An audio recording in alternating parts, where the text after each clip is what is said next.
Want to escape into another world or get some serious insomnia? Stream Archive 81, the latest viral Netflix series everyone is talking about. Grab your popcorn. This show's so good, I watched it for a night and a half, which might explain my dark circles, and while I'll probably have nightmares for the next week or so. Archive 81 has few actors you'll recognize, but since my TiVo recommended it and this gadget rarely fails, I gave it a shot. And boy, what a ride. While Netflix didn't really do too much promotion on this series, apparently it did have an existing fan base since it's based on a popular podcast called, you guessed it, Archive 81. This is a slow-paced mystery series that invites plenty of paranoia. If I were to compare it with something, it would be Candyman because it shares a couple of themes. The series opens with Dan Turner, a guy who works at the Museum of the Moving Image to digitize old tapes like VHS, audio, and the likes.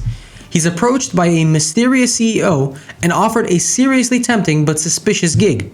Get $100,000 to digitize some old tapes about a fire that burned down a building in the 90s. The catch? He has to live alone in a facility in the woods and talk to no one about what he's doing. Curious, he accepts, and that's when everything goes weird. Dan discovers that the tapes that survived the fire were made by Melody, a young anthropologist who went to that building block pretending to do a documentary, but actually looking for someone else who disappeared in the building.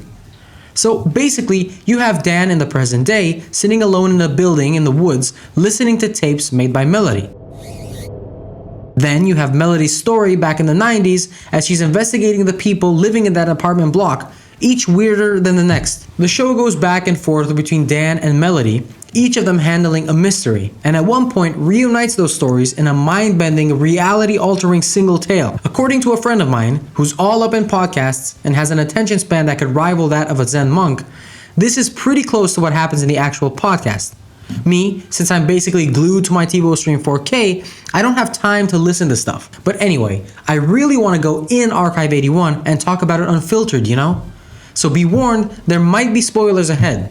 If you haven't watched this series, now's the time to go watch it, because I might ruin some surprises. Hopefully you'll hit that like button before you go, because, it really does help a lot. With that being said, I think this series has plenty of potential to become an anthology, kinda like American Horror Story. And I'm saying that because I think Melody kinda sucks. The past story from '94 is kept interesting by Melody's neighbors and the mystery itself, but the actress is kind of a weak spot. For me, she just didn't have enough range to carry so much of the show. Half the time she's acting like a flirty teenager, almost playing with her hair and batting her eyes at people, even when her lines don't have her being flirty.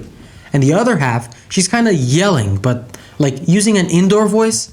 I don't know. I found her grating and too much of an annoying damsel.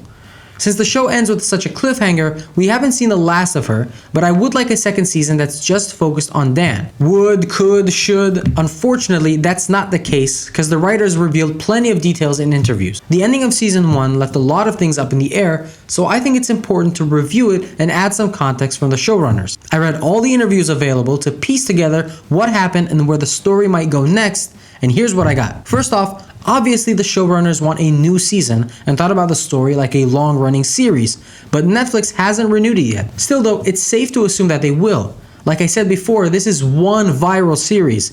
Everyone in my list is talking about it. Secondly, the secondary characters are super vital to that second season. Rebecca Sonnenschein, the writer and showrunner, said that all the characters introduced have very rich and interesting lives to explore further. And I think Melody's mom and Davenport definitely fit the bill. As you saw in the last episode, Davenport reveals that there's two factions of people around K-Lego. Those looking to release the demon, and those wanting to keep him contained at any cost. So, the first season of Archive 81 ended with Bobby casting a spell to get Melody back in our dimension. She succeeds, but Dan is sent back in time, back to the 90s. So once again, we have parallel stories. Bobby, who was unexpectedly revealed to be Melody's mom, said that the tapes being restored are the key to unraveling that K-Lego spell. But what will happen next? What does Davenport really want, and why did he hire Dan? Does he know who Bobby really is? Well, it's complicated. The writer revealed that no, Davenport doesn't know that his groundskeeper Bobby is actually Melody's mom, so he's in for a ride. She says that if the show gets renewed, it will focus a lot on Bobby's background and, of course, her relationship with Melody. After all, they do meet for the first time at the end of the season, so there's plenty of info they need to exchange. And since Melody just came out of the other world, but without Samuel who had just grabbed her, the writers will have to clarify a lot about that place. The last episode was confusing a bit, but Rebecca Sonnenschein said that the other world is actually a parallel dimension, not just a hallucination from Dan and Melody's psyches. How they see the world is indeed their mental landscape, but the place is really run by the demon. What about Dan? Well, your guess is as good as mine. I didn't understand how Dan could possibly suddenly time travel, and the writers don't want to say anything concrete. Miss Sonnenschein said that it's definitely not a time machine, but something different. Still, she says the writers don't yet know how time travel in their universe works, and they're still playing around.